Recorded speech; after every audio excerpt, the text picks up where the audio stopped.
Bab 1569. Hakim Alam Baka.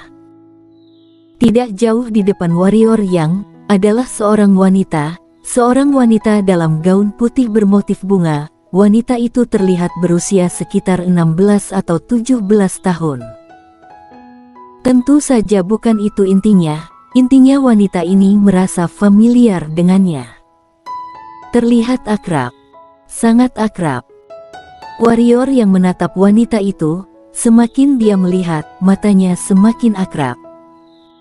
Tiba-tiba, matanya melebar, "Kamu, apakah kamu Yivi?" Dia akhirnya tahu mengapa terasa akrab. Karena wanita di depannya sangat mirip dengan Yivi. Yivi, gadis kecil itu pasti tidak akan dia lupakan. Gadis kecil ini bisa memakan orang saat itu. Mendengar ucapan warrior yang, semua orang di lapangan memandang ke arah warrior yang, termasuk wanita lainnya Istana Alam Baka. "Kamu kenal kakak tertua?" tanya gadis penunggang babi. Warrior yang memandang Dewi yang muncul dan berkata, "Kamu, apakah kamu Yivi?" Dilihat dari penampilan dan waktu, wanita di depannya kemungkinan besar adalah Yivi. Tetapi dia masih tidak yakin, karena ketika wanita itu menatapnya saat ini, matanya sangat tenang. Dewi melirik warrior yang, lalu mengalihkan pandangannya dan menoleh ke arah nada Van di sampingnya. "Utusan Van, keluhan antara kamu dan kami bersaudara, mari selesaikan hari ini." Nada Van tersenyum kecil, "Aku heran bagaimana aku tidak bisa menemukanmu. Jika tebakanku benar, kamu pasti tidak berada di alam semesta ini, kan?" Dewi mengangguk, "Memang tidak di alam semesta ini. Namun, ini tidak penting." Setelah mengatakan itu, dia melirik nada Van dan yang lainnya, lalu berkata, "Ayo, coba aku lihat, kamu sekarang, sejauh mana kekuatanmu." Nada Van sedikit mengangguk, "Aku juga ingin melihat kekuatanmu." Suaranya terdengar, dia melirik ke tempat kejadian dan berkata, "Ganti tempat." Setelah berbicara, tubuhnya bergetar dan menghilang langsung dari udara. Dewi melirik Blood Girl dan yang lainnya, "Aku tahu kalian punya banyak pertanyaan. Setelah masalah selesai, aku akan memberitahu kalian satu persatu." Setelah berbicara, tubuhnya bergetar dan langsung menghilang di tempatnya. "Apakah kakak tertua kalian memang berwajah seperti ini sebelumnya?" Pada saat ini, warrior yang tiba-tiba bertanya pada gadis penunggang babi di sampingnya. Gadis penunggang babi menggelengkan kepalanya, "Tentu saja tidak sebelumnya. Untuk menyelamatkan kami, dia secara langsung bereinkarnasi dan dilahirkan kembali. Jadi wajahnya saat ini tidak seperti dulu." Berbicara tentang ini, dia berhenti dan berkata lagi, "Apakah kamu pernah bertemu kakak pertama sebelumnya?" Warrior yang mengangguk, "Hanya saja, aku tidak yakin apakah memang dia. Kamu juga lihat, dia mengabaikanku barusan." Saat dia berkata, dia tidak yakin apakah Dewi adalah Yivi atau bukan. Jika pihak lain benar-benar Yivi yang dulu, tidak ada keraguan bahwa pihak lain tidak akan tidak memanggilnya. Gadis penunggang babi itu terdiam sejenak, lalu berkata, "Aku juga tidak tahu, biarkan dulu ini. Kita akan tahu saat bertanya pada kakak pertama." Setelah berbicara, dia melihat ke pria bertombak dan yang lainnya di kejauhan, lalu berkata, "Energi hitammu memiliki efek khusus, bantu kakak kedua untuk pemulihan, oke?" Warrior yang mengangguk, "Tentu saja tidak masalah." Gadis penunggang babi sedikit mengangguk, dan detik berikutnya, dia dan wanita lain di sekitar gadis buta langsung menyerang pria yang membawa tombak dan lainnya. Dalam sekejap, medan perang terbagi, dan perang dimulai lagi. Warrior yang tidak peduli dengan gadis-gadis seperti gadis penunggang babi, karena luka Blood Girl jelas sangat serius sekarang. Segera, dia datang ke Blood Girl dan berkata, "Kakak kedua, ikut aku." Setelah berbicara, dia bergerak dan menghilang ke kejauhan sebagai cahaya pedang. Setelah warrior yang membawa Blood Girl menjauh dari medan perang, setelah memastikan tidak ada orang di sekitarnya, dia langsung membawa Blood Girl ke pagoda Hongmeng. Blood Girl terluka parah, dan jika dia dirawat di luar, dia tidak tahu berapa banyak waktu yang akan terbuang. Hanya di dalam pagoda Hongmeng luka-lukanya dapat disembuhkan secepat mungkin. Adapun kebocorannya, jika Blood Girl mengkhianatinya, dia akan menerimanya. Di pagoda Hongmeng, Blood Girl melihat sekeliling, dengan sedikit rasa ingin tahu di matanya, "Apa ini?" Warrior yang tertawa, "Rahasia terbesarku." Mengatakan itu, dia membiarkan Blood Girl berbaring, dan kemudian menekan tangan kanannya di perut Blood Girl, dan kemudian, energi ungu kosmik di tubuhnya bergegas menuju Blood Girl dengan panik. Blood Girl melirik ke ruang pelatihan, lalu menatap warrior yang, "Ini adalah dunia sendiri, tetapi di dalam tubuhmu, jika aku tidak salah, ini adalah harta karun, kan?" Warrior yang mengangguk. Tidak heran. Blood Girl melihat sekeliling dan berkata, "Waktu di sini berbeda dengan waktu di luar." Warrior yang mengangguk lagi. Blood Girl terdiam lama, lalu berkata, "Ngomong-ngomong, terima kasih atas kepercayaanmu." Warrior yang membawanya ke sini, yang tidak diragukan lagi berarti warrior yang mempercayainya. Warrior yang tersenyum, tidak mengatakan apa-apa, dan terus mengobati Blood Girl dengan energi hitam.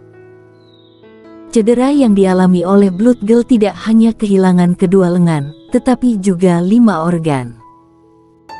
Tidak hanya itu, tetapi juga ada kekuatan misterius yang merasuki tubuhnya.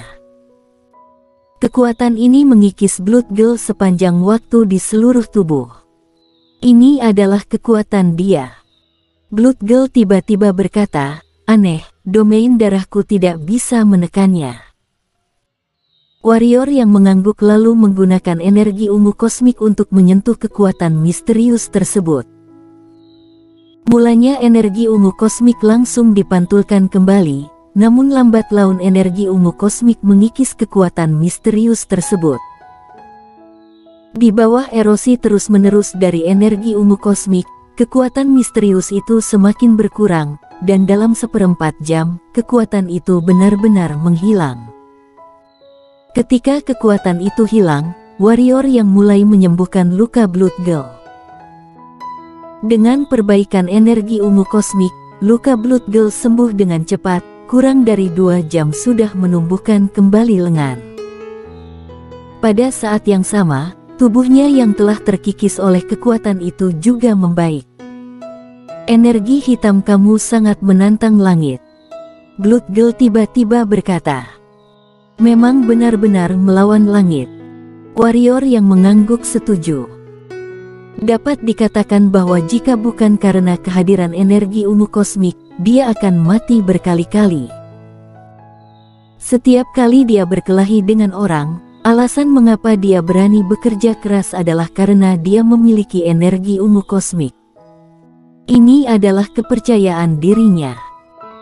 Segera, setelah Blood Girl pulih sepenuhnya dari cederanya, warrior yang meninggalkan pagoda Hongmeng bersama Blood Girl. Pada kenyataannya, saat ini, pertempuran di lapangan sudah berjalan lancar. Namun, pihak gadis buta sedikit dirugikan tanpa bantuan naga emas. Blood Girl tidak berbicara omong kosong sama sekali, dan bergegas ke arah pria bertombak dan lain-lain. Setelah Blood Girl bergabung, situasinya langsung terbalik. Kali ini, Istana Alam Baka telah mengungguli pria bertombak dan lainnya tidak hanya dalam jumlah tetapi juga dalam kekuatan. Namun, warrior yang juga melihatnya, sangat sulit untuk menentukan pemenang. Karena kekuatan kedua belah pihak sangat kuat, jika harus menentukan pemenangnya berarti harus lihat siapa mati dan siapa hidup, dan untuk melihat siapa hidup dan mati, waktu yang dibutuhkan tidak pendek. Warrior yang melihat ke langit, dan tidak ada keraguan bahwa medan perang adalah kuncinya. Setelah keheningan yang lama, warrior yang berbalik untuk melihat pria bertombak dan yang lainnya. Detik berikutnya, dia bergerak dan bergegas ke arah pria bertombak itu. Singkirkan orang-orang ini terlebih dahulu, lalu pergi kalahkan gadis berkipas bulu bersama-sama. Inilah yang dia pikirkan sekarang. Dengan tambahan warrior yang, situasi pria bertombak dan yang lainnya tiba-tiba menjadi lebih buruk. Namun, pada saat ini, pria bertombak itu tiba-tiba mengeluarkan jimat transmisi suara dan menghancurkannya. Setelah beberapa saat, warrior yang dan yang lainnya tiba-tiba berubah ekspresi mereka, karena ada lebih dari selusin aura yang bergerak ke arah ini. Ada bantuan. Warrior yang bergerak dan bergegas turun. Segera, dia berhenti. Pada saat ini, tidak jauh di depannya, ada lebih dari selusin orang berjubah hitam. Semua adalah master alam reinkarnasi. Warrior yang melirik ke sekitar selusin orang, dan tak lama kemudian, matanya sedikit menyipit, karena dia menemukan bahwa selain manusia, ada aura klan siluman. Selain klan siluman dan klan manusia, ada juga aura dari klan iblis. Klan iblis, klan siluman, klan laut dan klan barbar terlibat. Ide itu muncul di benak warrior yang, tetapi dia dengan cepat menolaknya. Jika keempat klan ini benar-benar terlibat, maka pasti ada lebih dari master ini. Jika keempat klan ini dijumlahkan, ratusan master alam reinkarnasi akan datang. Bunuh. Pada saat ini, di antara selusin pria berjubah hitam, sebuah suara dingin tiba-tiba terdengar, dan detik berikutnya, lebih dari selusin pria berjubah hitam bergegas menuju warrior yang. Kelopak mata warrior yang melompat, dia tidak mampu melawan lebih dari selusin master alam reinkarnasi tanpa bisa mengeluarkan peta pedang galaksi dan 6 api ilahi. Tapi untungnya dia punya bantuan sekarang. Warrior yang segera memanggil naga emas, dan setelah naga emas keluar, dia menabrak langsung ke selusin pria berjubah hitam. Pada saat ini, kekuatan naga emas sepenuhnya tercermin. Karena pertahanannya, selusin orang berjubah hitam ditekan dan dipukuli oleh naga emas. Tentu saja warrior yang juga tidak bermalas-malasan, dia berdiri di atas punggung sang naga emas, dan sesekali dia mengeluarkan energi pedang mematikan.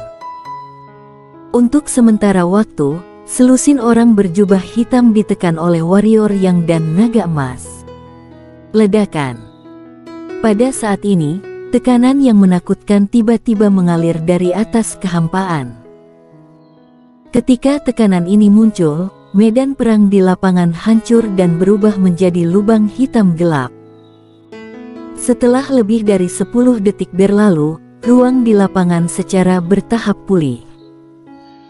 Pada saat ini, Dewi dan Nadavan muncul di atas kepala semua orang. Kedua wanita itu berdiri saling berhadapan. Detik berikutnya, kedua wanita itu mengangkat tangan mereka pada saat yang sama, hendak menembak, tetapi pada saat ini, sebuah suara tiba-tiba datang dari kedalaman langit berbintang yang jauh, berhenti. Detik berikutnya, seorang pria paruh baya mengenakan jubah ungu hitam muncul di atas kepala semua orang. Di tangan pria paruh baya itu, dia memegang pena hitam besar sepanjang lengan. Melihat pulpen hitam ini, wajah istana alam baka dan wanita lainnya berubah. Tidak hanya istana alam baka dan wanita lainnya, tetapi juga wajah Nadavan sedikit berubah. Pria paruh baya itu melirik ke arena, lalu berkata dengan suara dingin, "Utusan khusus alam baka, 10 aula alam baka dengarkan perintah, dan atas nama Ketua Aula, perintahkan kalian kembali ke Istana Alam Baka dengan cepat." "Siapa dia?" tanya warrior yang saat mendatangi gadis penunggang babi itu. Wajah gadis penunggang babi itu agak jelek, dia terdiam lama, lalu berkata, "Hakim Alam Baka." Bersambung.